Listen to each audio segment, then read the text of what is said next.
Expression and transmission of 8K stereoscopic VR using VA의 Can Latent and Standard Encoder에 대해서 발표를 시작하겠습니다. 먼저 인트로덕션입니다. 8K와 같은 고해상도 스테레오스코픽 VR 콘텐츠를 스트리밍하는 것은 막대한 대역폭 요구량으로 인해 여전히 큰 도전 과제입니다. 이런 문제를 해결하기 위해 클라우드 VR이 등장했지만 8K 스테레오스코픽 프레임 전송 시 상당한 대역폭이 필요하고 네트워크 병목 현상에 취약합니다. 또 기존 기술을 보면 스탠다드 코덱이 압축률에 한계가 있어서 8K VR 콘텐츠를 감당하기 어렵다는 문제가 있습니다. 그리고 리서치 갭을 보면 8K 프레임 전체가 채널당 약 2930만 픽셀을 가지고 있기 때문에 이걸 한 번에 DNN으로 훈련하는 것은 불가능합니다. 그래서 이렇게 방대한 데이터를 한 번에 훈련하는 것이 불가능하기 때문에 전체 이미지가 아니라 더 작은 패치로 하는 패치 단위 트레이닝이 필수적이지만 패치 사이즈가 트랜스미션 퀄리티에 미치는 영향 분석이 기존에 부족했습니다. 또한 기존 머신러닝 압축 방법들이 8K 스테레오스코픽 콘텐츠에서 평가된 사례가 거의 없었습니다. 먼저 논문을 보시기 전에 VA와 겐에 대해서 간단하게 설명드리고 넘어가겠습니다. 오토인코더는 인코더가 입력 데이터를 저차원의 레이턴트 스페이스로 압축을 하고 디코더가 이를 다시 원본 데이터로 복원하는 뉴럴 네트워크입니다. 이 오토인코더의 핵심 목표는 데이터의 핵심 정보를 효율적으로 인코딩하는 것입니다. 근데 VA는 일반 오토인코더와 달리 레이턴트 스페이스가 특정 수학적 분포, 즉 가우시안 디스트리뷰션 같은 거를 따르도록 강제합니다. 그래서 VA의 인코더는 입력 데이터를 하나의 고정된 레이턴트 벡터로 매핑하는 대신 레이턴트 스페이스의 확률 분포를 나타내는 두 가지 평균과 표준 편차 파라미터를 출력합니다. 그래서 VA의 목표는 새로운 제너레이티브 모델로서 어떤 새로운 X를 만들어내는 것입니다. VA와 제너레이티브 모델의 목표는 같다고 보시면 되는데 데이터와 같은 분포를 가지는 샘플 분포에서 샘플을 뽑고 또 어떤 새로운 것을 생성해내는 것이 목표입니다.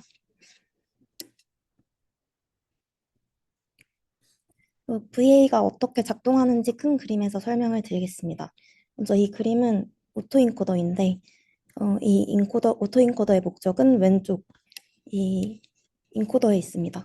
차원을 축소하기 위해서 만들어진 거라서 인코더를 학습하기 위해서 디코더를 사용했다고 생각하시면 됩니다. 근데 VA는 반대입니다. VA는 디코더를 활용하기 위해서 인코더를 사용을 합니다. 그래서 오토인코더는 차원 축소를 위해 VA는 디코더로 새로운 데이터를 생성하기 위해 개발된 모델이라고 생각하시면 됩니다. 그래서 생김새는 굉장히 비슷한데 뭐가 다르냐를 보시면 먼저 인코더에서 인풋, 이미지라고 했을 때 이 인코더로 들어가면 오토 인코더의 경우에는 인코더로 들어간 후 여기 Z로 바로 레이턴트 스페이스로 축소가 되는데 VA의 경우에는 인코더를 거치면 Z를 내기 이전에 두 개의 벡터를 아웃풋으로 냅니다. 그래서 하나는 뮤 평균을 나타내고 하나는 시그마 표준 편차를 나타냅니다. 만약 2차원의 Z를 생각을 한다면 이 2차원의 Z 값을 압축을 하는 게 아니라 2차원의 평균, 2차원의 표준 편차 값으로 아웃풋을 내는 인코더입니다. 그럼 이제 평균과 표준 편차를 아니까 노멀 디스트리뷰션을 만들 수 있겠죠. 그럼 이제 노멀 디스트리뷰션을 만들면 이 노멀 디스트리뷰션에서 Z를 샘플링합니다. 이 인코더를 지나서 바로 Z로 가는 게 아니라 표준과 평균 편차를 아웃풋을 내고 이걸 활용해서 정규 분포를 만든 다음에 여기서 샘플링해서 Z를 내는 겁니다.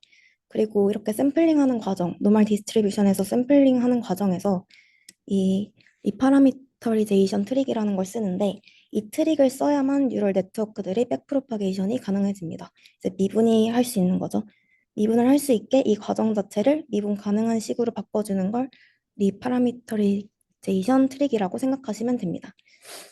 그러니까 노멀 디스트리뷰션에서 만들어서 샘플링 하는 거 대신에 표준 정규분포, 평균이 0이고 분산이 1인 이런 표준 정규분포를 만든 다음에 여기서 샘플링한 값을 가지고 U와 시그마를 곱하기 더하기 하는 형식에 따라서 식을 하나 만듭니다. 이렇게 만든 Z를 가지고 디코더, 여기는 베르노이 디코더인데 디코더를 통과를 하면 원래 다시 그 인풋과 비슷하게 생긴, 동일하게 생긴 아웃풋을 복원을 시킵니다. 그러면 이걸 학습시키기 위해 로스 펑션이 필요하잖아요. 그래서 이건 두 가지 로스 펑션의 합으로 이루어지는데 첫 번째 로스 펑션은 리컨스트럭션 에러입니다. 얘는 인풋이 그대로 복원될 수 있게 하는 거입니다. 인풋과 아웃풋의 차이값을 최소화하는 게 리컨스트럭션 에러를 최소화하는 거죠. 그래서 이게 최소화될 때 이 아웃풋이 베르노이 확률을 따른다고 가정을 하면 여기서는 크로스 엔트로피식을 쓸 수 있다라고 합니다. 그리고 두 번째 로스 펑션은 이 인코더를 통과한 값이 항상 이 노멀 디스트리뷰션을 따라야 하기 때문에 그렇게 만들기 위해서는 KR 다이버전스 식을 쓰는데 이건 이 인코더를 통과한 확률이 우리가 가진 정규 분포에 가까울 수 있도록 그래서 KR 다이버전스를 최소화하는 것을 로스 펑션으로 갔는데 이걸 식으로 나타내면 이렇다라고 생각하시면 됩니다. 그래서 전반적으로 VA에 대해서 알아봤고 다음은 겐인데 겐은 두 개의 네트워크 여기 제네레이터와 디스크리미네이터 그 네트워크가 경쟁을 하는 구도입니다. 제네레이터는 VA에서는 그 디코더라고 생각하시면 됩니다.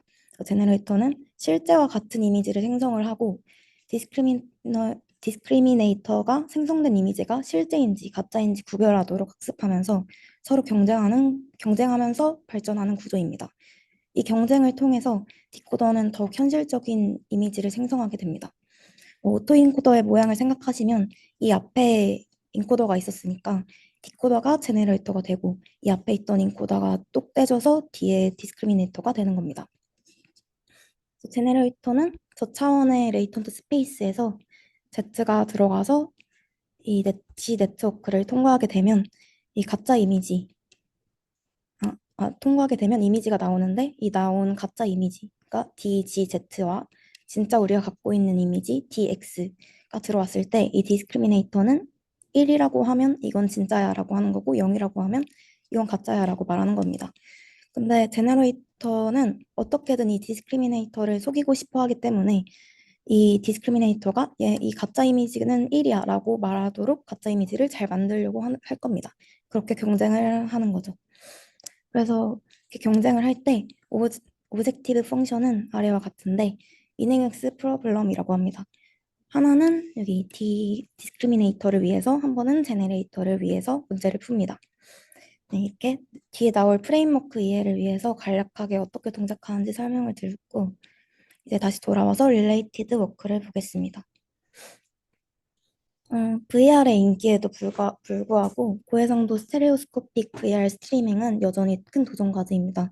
그래서 여기서 주된 어려움은 하이 디피니션 VR 콘텐츠의 엄청난 대역폭입니다. 대역폭 요구량입니다.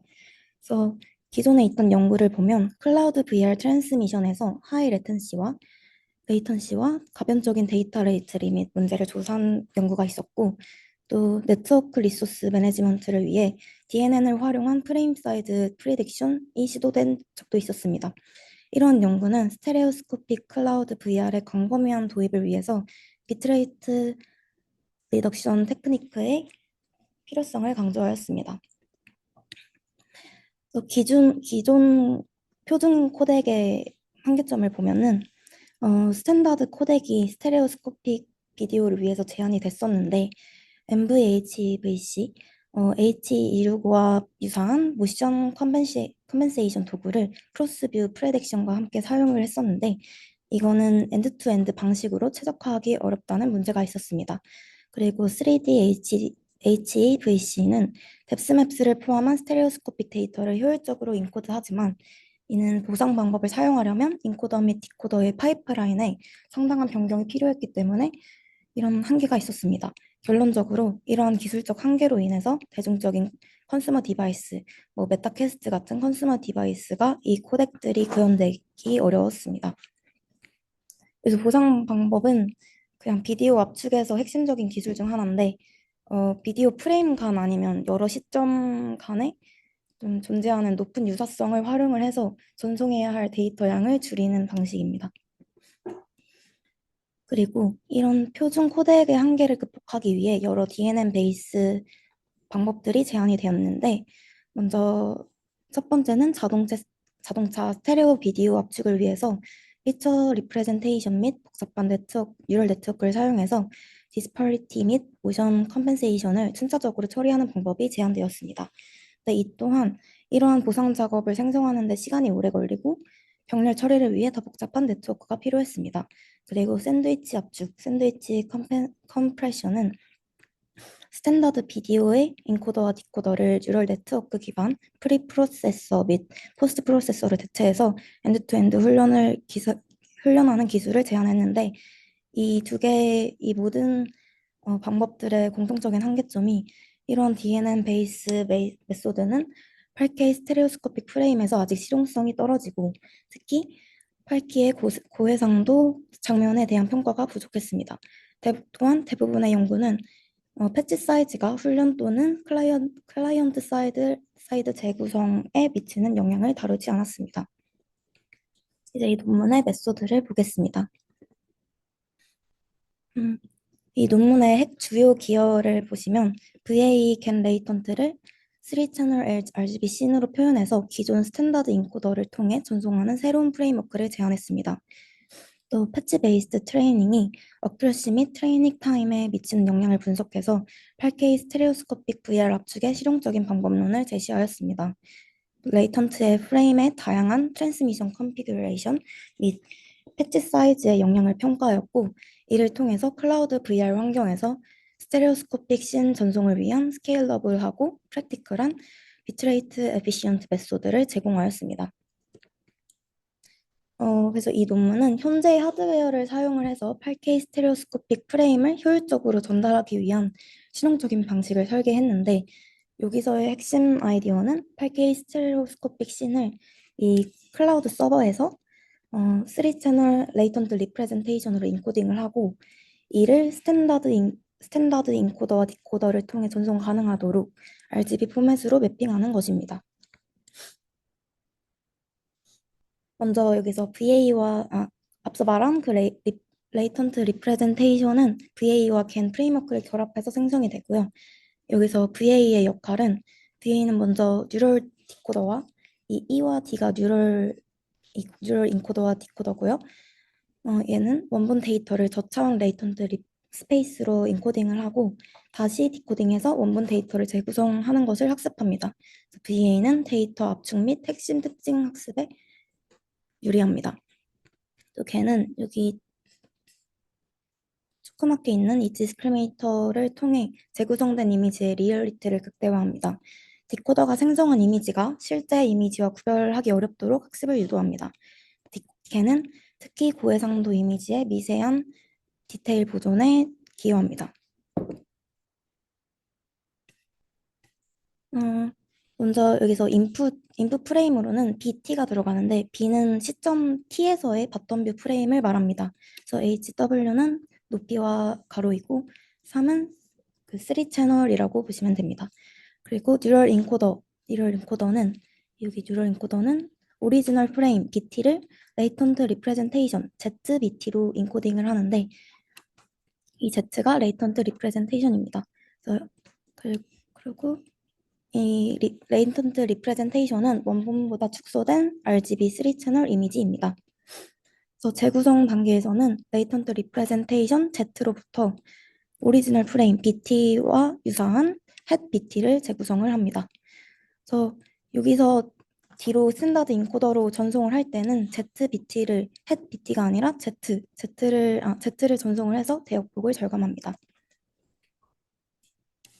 그래서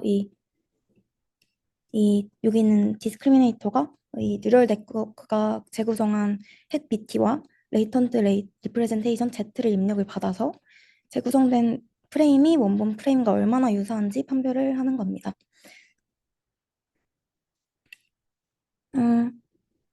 그 앞에서 VA에서 학습된 레이턴트 리프레젠테이션이 가우시안 분포를 따른다고 했는데, 그래서 여기는 가우시안 디스트리뷰션 수식입니다.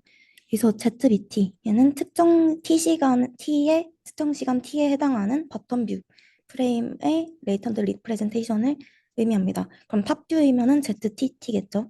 그리고 N은 가우시안 분포, 정규 분포를 의미합니다. 그리고 뮤는 이 시간 t에서의 학습된 평균, Z의 학습된 평균을 나타냅니다. 그래서 VA가 인코더를 학습해서 출력하는 값 중 하나입니다. 그리고 시그마는 시간 t에서의 레이턴트 리프레젠테이션, Z의 학습된 표준 편차입니다. 이 또한 VA가 출력하는 값 중 하나고요. 그래서 이 가우시안 디스트리뷰션을 쓰면 좋은 점이 뭐냐? 첫 번째는 레이턴트 스페이스에서 새로운 샘플을 쉽게 생성하고 데이터를 만들어낼 수 있습니다. 그리고 레이턴트 스페이스에서 두 지점 사이를 인터폴레이션해서 의미론적으로 자연스러운 변화를 가진 이미지를 생성할 수 있습니다. 그리고 마지막으로 구조화된 레이턴트 스페이스는 데이터의 본질적인 피처를 더 효과적으로 학습할 수 있게 하며 이는 복잡한 8K VR 플레인 모델링에 유리합니다. 그래서 리컨스트럭션 이미지, 재구성된 이미지의 비주얼 퀄리티를 극대화하고 사실성을 높이는 것이 목표잖아요. 그래서 뉴럴 디코더와 디스크리미네이터의 적대적인 학습을 위해서 로스 펑션을 합치는데 사용된 펑션을 살펴보면 먼저 unscaled error 얘는 이 BT 오리지널 프레임과 재구성된 프레임 햇 BT 간의 픽셀 차이를 최소화해서 기본적인 이미지 유사성을 확보를 하고요.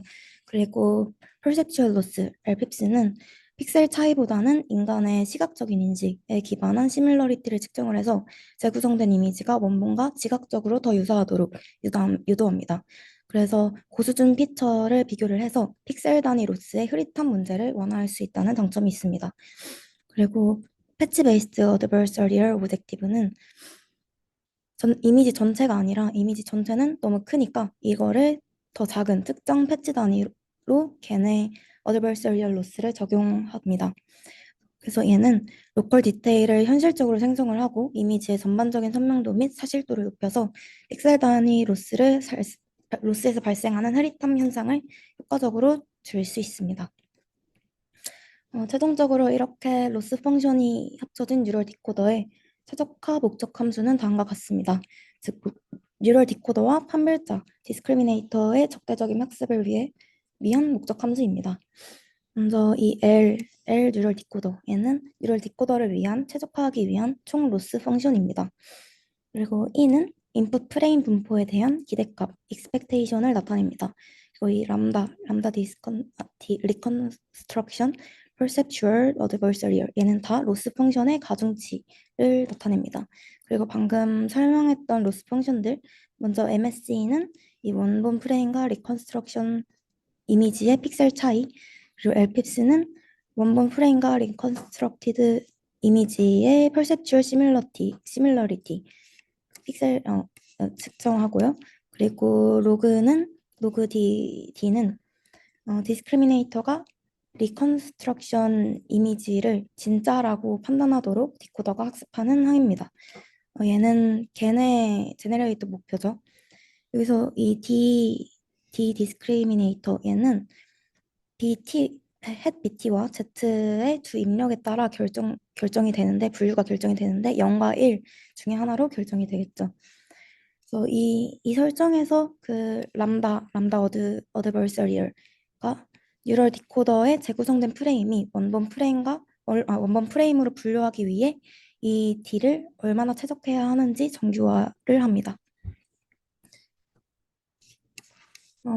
그래서 얘네는 플러스고 얘는 마이너스인데 이 MSE와 LPIPS는 이 모두 오류이잖아요. 차이 오류이기 때문에 이 값들은 최대한 작아져야 합니다. 그래서 따라서 손실 함수를 최소화하는 목표이기 때문에 플러스를 하고 이 어드버서리얼 로스는 제네레이터가 이 값이 최대한 커지도록 1이 되도록 학습을 하니까 결국 손실 함수에서는 마이너스를 붙이는 겁니다. 그래서 결론적으로 디코더는 MSE로 픽셀 시밀러리티를 LPIPS로 비주얼 시밀러리티를 높이고 디스크리미네이터를 속여서 현실적인 이미지를 생성하도록 동시에 학습합니다. 이렇게 학습된 디코더는 뒤에서 다시 쓰이게 됩니다. 그래서 본 연구에서는 8K 스테레오스코픽 프레임을 효율적으로 처리하기 위해 패치 베이스드 트레이닝을 채택을 했는데 패치 사이즈가 모델의 어큐러시와 훈련 시간에 미치는 영향을 체계적으로 분석하기 위함입니다. 이를 위해서 다운샘플링 팩터 D를 개념으로 도입을 했는데 먼저 이 패치 베이스드 트레이닝이 뭐냐, 이걸 왜 쓰냐에 대해서 설명을 드리면 8K 스테레오스코픽 프레임이 단일 채널로마도 너무 방대한 데이터를 갖고 있고, 그래서 이 거대한 프레임 전체를 DNN 훈련에 직접 사용하는 것이 계산적으로 비현실적이기 때문에 이를 인풋 프레임을 특정 크기 더 작은 패치로 분할하여 훈련하는 패치 베이스드 트레이닝이 필수적이었습니다. 하지만 패치 사이즈가 모델 성능과 자원 성능에 어떤 영향을 미치는 연구가 부족했습니다. 그래서 먼저 패치 베이스드 트레이닝이 뭔지부터 알아보면 패치 베이스드 트레이닝은 고해상도 이미지나 비디오와 같은 매우 큰 데이터를 처리할 때 사용되는 딥러닝 모델 훈련 기법인데 전체 데이터를 한 번에 입력하는 대신 데이터를 더 작고 관리하기 쉬운 패치 단위로 분할하여 훈련합니다. 그래서 이는 계산 복잡성과 메모리 제약 문제를 해결하고 세밀한 특징을 학습할 수 있는 장점이 있습니다. 그래서 더 작은 패치에 집중을 해서 훈련하면 모델이 이미지의 로컬한 특징을 효과적으로 학습할 수 있습니다. 그래서 이 논문에서 이러한 패치 베이스드 트레이닝을 위해 다운샘플링 D를 도입을 했는데 D는 오리지널 프레임의 화면비를 보존을 해주고 프레임을 균일하게 다운스케일링 할 수 있게 합니다. 그리고 전체 트레이닝 파이프라인을 단순화할 수 있습니다. 그래서 이 D를 활용을 해서 패치 사이즈를 계산을 하는데 H와 W는 높이와 너비이고 이 D가 분모에 있으니까 D 값이 커질수록 D 패치 사이즈는 작아지고 D 값이 작을수록 패치 사이즈는 커집니다. 그래서 이 연구에서는 D 값을 네 가지 값 10, 20, 30, 40을 활용을 해서 실험을 진행을 했는데 그리고 이 모든 8K 스테레오스코픽 장면에 이 값이 균일하게 적용이 되었습니다. 그렇다면 이 D 값을 왜 바꿔가며 실험을 했냐? 여기에는 두 가지 주요 목적이 있는데 첫 번째는 훈련에 사용되는 공간 해상도가 최종 전송 성능에 어떤 영향을 미치는지 평가하기 위해서입니다. 두 번째는 계산 효율성과 정확도 사이의 트레이드오프, 즉 절충 관계를 분석하기 위해서입니다. 다시 말해서 얼마나 빨리 훈련할 수 있는가와 얼마나 좋은 품질을 얻을 수 있는가 사이의 균형점을 찾으려는 것입니다. 궁극적으로 이 분석을 통해 각 비디오 씬의 특성에 따라 가장 적합한 D값, 즉 최적의 패치 사이즈를 결정하는 중요한 인사이트를 얻는 것을 목표로 했습니다. 그래서 이 D값이 전체 전송 프레임워크에서 구체적으로 어떤 역할을 했는지 보면 먼저 이 그림의 클라우드 서버 부분을 보시면 모든 과정이 이 D값을 통해 생성된 패치에서 시작이 됩니다. 여기서는 자세하게 안 나오긴 했는데 이 패치들이 뉴럴 디코더의 입력으로 사용이 됩니다. 그럼 뉴럴 디코더는 입력된 패치들을 압축해서 3D 채널 레이턴트 리프레젠테이션으로 인코딩을 하고 이 인코딩이 핵심 압축 결과물입니다. 이렇게 생성된 결과물이 여기 중간에 있는 스탠다드 인코더를 통해 전송이 되고 마지막에 클라이언트 측에서 뉴럴 디코더가 이 레이턴트 리프레젠테이션을 사용을 해서 원본 프레임을 다시 만들어내는 재구성하는 작업을 수행을 합니다. 결론적으로 이 D값은 단순히 훈련 방식을 결정하는 것뿐만 아니라 전체 파이프라인 초기 단계에서 레이턴트 프레젠테이션의 품질과 압축 효율성에 간접적으로 영향을 미치는 중요한 요소입니다. 그래서 이 D값을 어떤 값을 하느냐에 따라 이를 인코더가 만들어내는 압축 결과물의 질이 달라지고 이것이 최종 화질과 전송 효율까지 결정하게 되는 것입니다. 그래서 본 연구의 핵심이 8K 스테레오스코픽 VR 콘텐츠를 효율적으로 압축하고 전송하는 것인데 동영상 압축에는 크게 두 가지가 있는데 하나는 이미지 한 장 내의 중복 정보를 제거하는 공간적 압축이고 다른 하나는 여러 프레임에 걸쳐서 변화가 없는 부분을 제거하는 시간적 압축입니다. 그래서 여기서는 VA 겐 모델이 공간적 압축에 집중을 해서 레이턴트 프레임을 생성을 해내고 이 동영상 압축에서 매우 중요하고 계산량이 많은 시간적 압축은 기존의 스탠다드 인코더와 디코더에게 맡기는 방식을 택했습니다. 그래서 VA 겐 통해 생성된 레이턴트 프레임은 기존 인프라와 완벽하게 호환할 수 있도록 만들어서 복잡한 시스템 변경 없이도 실제 시스템에 매우 쉽게 통합할 수 있도록 합니다. 그래서 이제 레이턴트 프레임의 기존 인프라, 스탠다드 인코더와 어떻게 호환하게 하는지, 어떻게 효율적으로 전송하는지에 대해 설명드리겠습니다. 먼저 레이턴트 스페이스가 여기서는 가우시안 분포를 따르도록 학습을 시키는데 이 생성된 레이턴트 프레임은 일반적으로 스탠다드 인코더와 호환되지 않잖아요. 그래서 얘를 해결하기 위해 레이턴트 프레임이 다음과 같은 정규화 절차를 거쳐 스탠다드 인코더와 호환되는 범위로 스케일링 됩니다. 그래서 Z는 바텀뷰 레이턴트 프레임이고 이 맥스는 Z에서의 최대값, Z에서의 최소값을 의미합니다. 이렇게 이 식을 통해서 레이턴트 프레임의 모든 픽셀 값을 0과 1 사이로 스케일링해서 스탠다드 인코더의 범위 0,25와 같은 표준 범위로 리스케일링합니다. 이 알고리즘은 8K 프레임이 입력되는 순간부터 클라이언트가 최종 이미지를 보기까지 전체 흐름을 보여주는데 먼저 1번부터 6번까지는 클라우드 서버에서 이루어지는 과정입니다. 먼저 1, 2, 3번은 패치 베이스드 트레이닝 과정인데 1번은 2번은 설명드린 디펙터를 기반으로 프레임에서 패치를 생성을 합니다. 그리고 3번은 클라우드 환경에서 VA 겐의 디코더를 생성된 패치를 사용을 해서 훈련을 하는 과정이고 이 훈련이 8K 스테레오스코픽 프레임을 효율적으로 압축하기 위한 핵심 단계이고 원본 프레임의 특징을 학습을 해서 저차원의 레이턴트 스페이스로 인코딩을 하고 이를 다시 거품질로 구성하는 방법을 배우게 됩니다. 그래서 이제 훈련된 1을 사용을 해서 4번을 보시면 훈련된 인코더 1을 사용을 해서 원본 프레임을 각각의 그 바텀뷰 탑뷰의 원본 프레임을 각각 레이턴트 리프레젠테이션으로 인코딩을 했죠. 그래, 그러고 이 5번에서 Adversarial Objective 펑션을 이용을 해서 최적화를 하는데 디코더가 원본 프레임과 구별하기 어려운 고품질의 재구성된 이미지를 생성하도록 돕습니다. 그래서 6번은 이 생성된 레이턴트 리프레젠테이션을 이 식을 이용을 해서 정기화를 하고 그럼 이제 스탠다드 인코더가 처리할 수 있게 됐기 때문에 이제 전송을 위해서 모든 시점에 정규화된 레이턴트 리프레젠테이션을 결합을 합니다. 그래서 이 결합된 레이턴트 리프레젠테이션이 스탠다드 인코더로 사용이 돼서 로스리스 방식으로 인코딩이 됩니다. 이 로스리스 압축은 이 레이턴트 리프레젠테이션의 정보를 손실 없이 유지를 하기 때문에 클라이언트 측에서 고품질로 재구성을 할 수 있도록 보장을 합니다. 수신된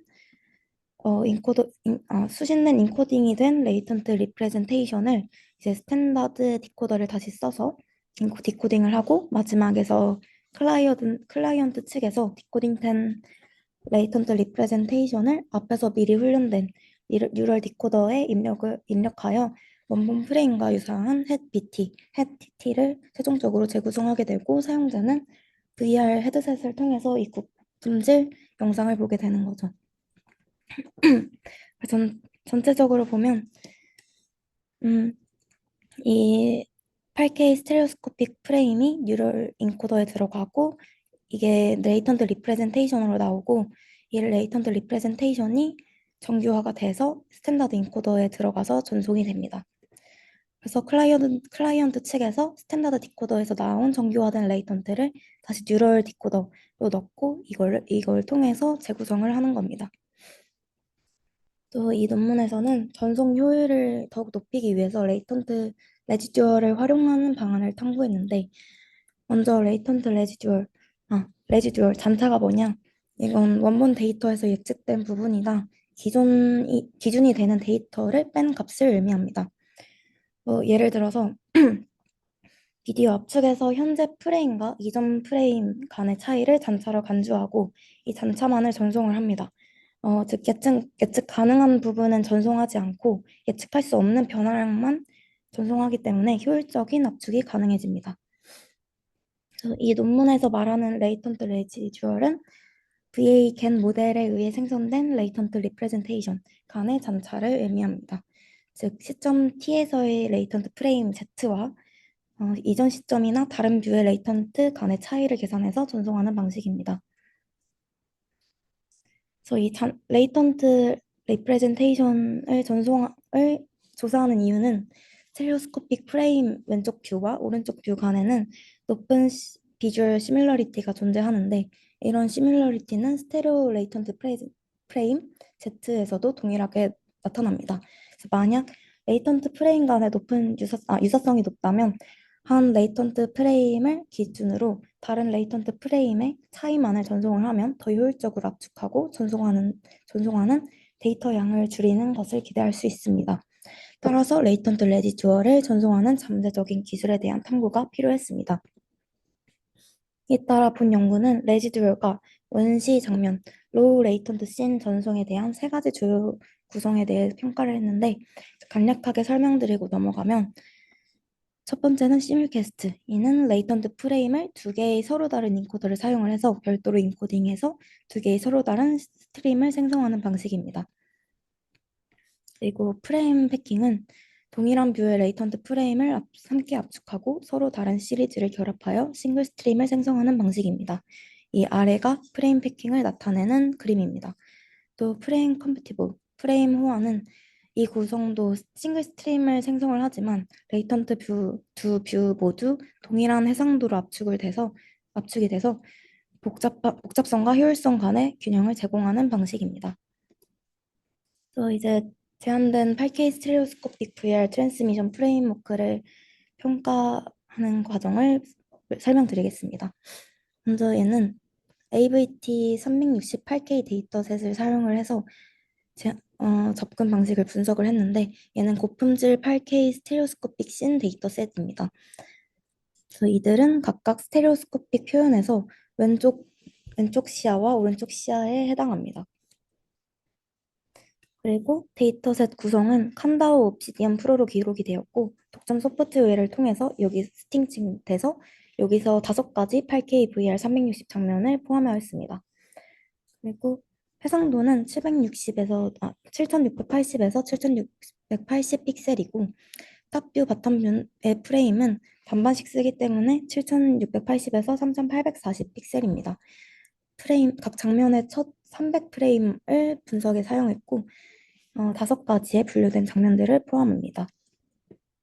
그래서 얘는 여기서 쓰인 장면은 아니고 AVT 368K가 어떤 장면을 쓰고 있는지 보기 위해 가져왔습니다. 그래서 VA 모델은 파이토치와 관련 딥러닝 라이브러리를 사용을 했고 훈련 및 분석 환경은 클라우드 서버로 엔비디아 A100을 사용을 했고 나머지는 다음과 같습니다. 그리고 8K 스테레오스코픽 장면 처리에 충분한 CPU와 GPU 파워를 확보했다고 합니다. 그리고 로컬 머신에서 디코딩 및 코덱 평가를 수행했습니다. 그리고 퍼포먼스 매트릭스로 PSNR과 RDS를 사용을 했는데 PSNR은 픽셀 차이를 측정하는 거고 값이 높을수록 재구성 품질이 높고 RDS는 이제 비트레이트 활용률과 퍼셉추얼, RBIPs의 단일 점수로 평가하는데 값이 낮을수록 비트레이트와 이미지 품질 간의 더 효율적인 트레이드오프를 나타냅니다. 이제 프레임워크가 실제로 어떤 성능을 보이는지 검증하기 위해 익스페리먼트와 성능 평가를 보겠습니다. 이 성능 평가의 목표는 8K 스테레오스코픽 VR 콘텐츠를 전송할 때 밴드위스 요구 사항을 효율적으로 줄이면서 본본과 거의 차이가 없는 시각적 품질, 비주얼 퀄리티를 유지하는 것입니다. 이 평가는 사용자가 클라우드로부터 스트리밍 받는 다운링크 트랜스미션 환경에 초점을 맞추고 무엇보다 기존 스탠다드 하드웨어 및 스탠다드 인코더와 호환성을 검증하는 데 중점을 두었습니다. 그래서 실험 설계를 보면 베이스라인은 상용 VR 기기에서 널리 사용되는 코덱들과 논문의 제한 방식을 비교를 했고 레이턴트 프레임 처리는 클라이언트 측의 고품질 재구성을 위해 레이턴트 프레임이 로스리스 압축 방식으로 전송이 되었습니다. 그리고 이 레이턴트 프레임들을 모은 전체 레이턴트 씬의 인코딩에는 H265 코딩과 YUV444 채널 포맷이 사용되었습니다.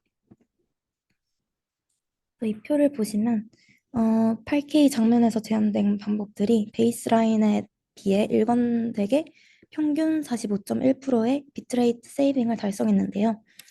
어, 바스켓볼 장면도 이 H265 대비 43%, 즉 그리고 H265에 대비 24%의 비트레이트 세이빙을 달성을 했고, 이 파크와 그래스와 같은 복잡한 장면에서도 상당한 절감 효과를 보였습니다. 이 표를 보면 84.75고 얘는 85.9이기 때문에 여기보다는 상당히 절감을 한 걸 볼 수 있습니다. 또한 활용된 비트레이트와 이미지 품질 RDS를 통해 볼 수 있는 얘도 더 나은 절충점을 달성을 했는데 이 파크와 그레, 그레스 같은 뭐 비트레이트가 집약적인 장면에서도 낮은 RDS를 유지를 했고 비트레이트 소비를 크게 줄였습니다. 그리고 써니 같은 덜 복잡한 장면에서도 여전히 0.120으로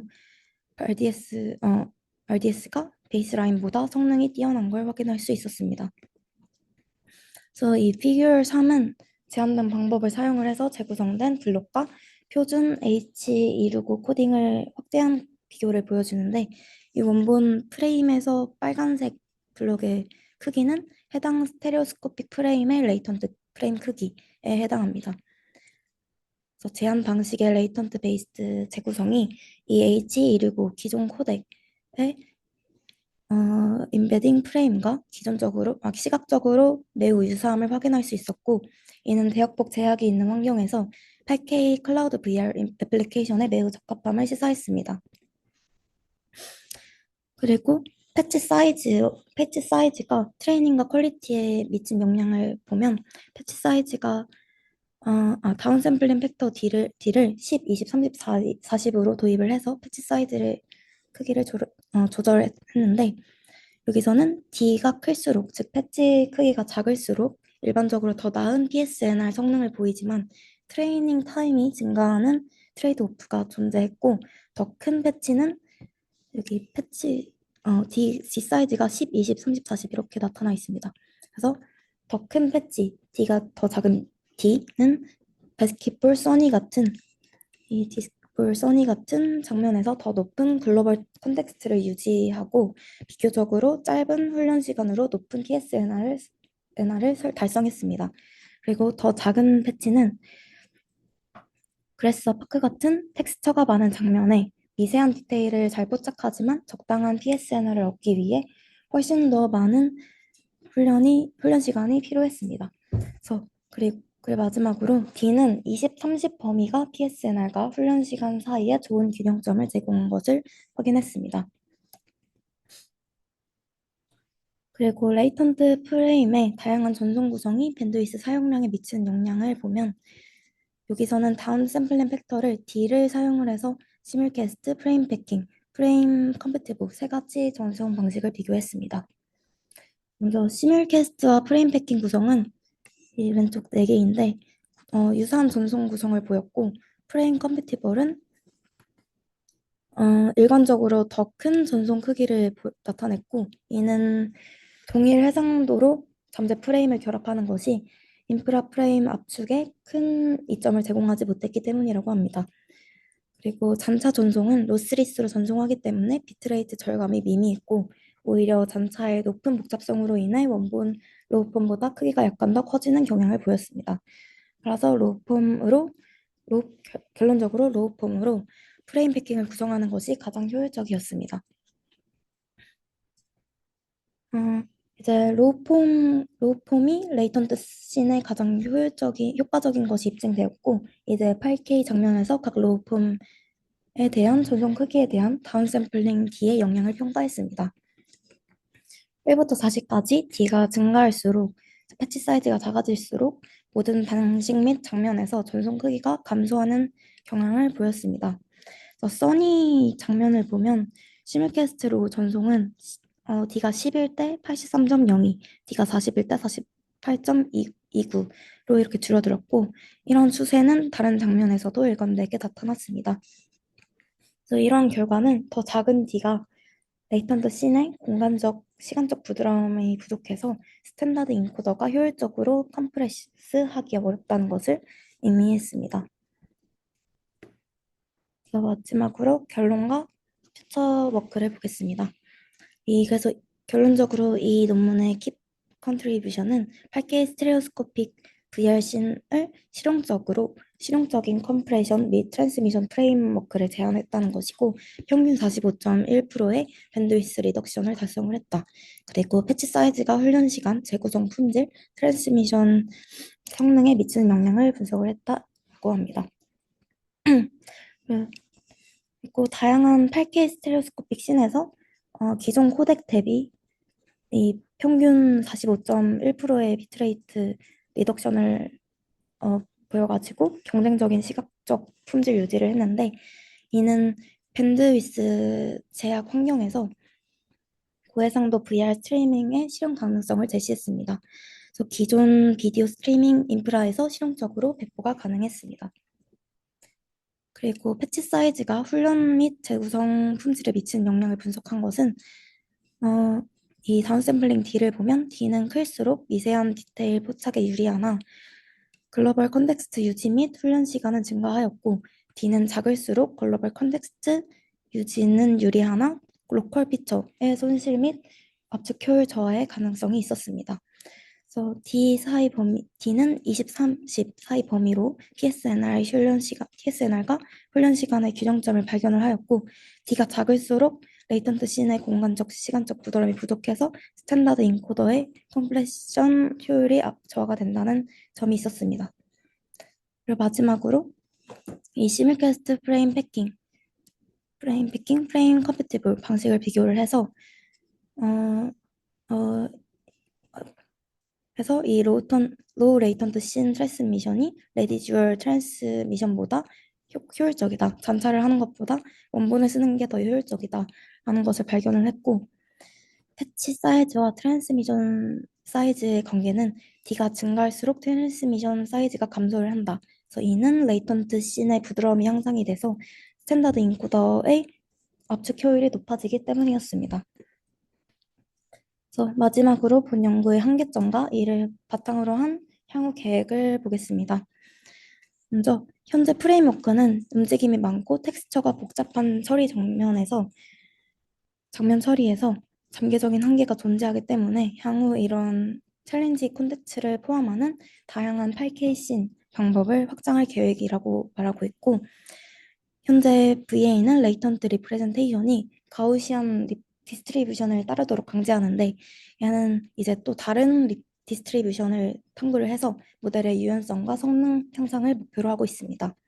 그리고 레이턴트 레지듀얼의 퀀티제이션이 비트레이트 리덕션에 미치는 영향을 심층적으로 분석을 해서 트랜스미션 리퀘어먼트를 더욱 향상시키기 위한 연구를 하겠다고 말하고 있습니다.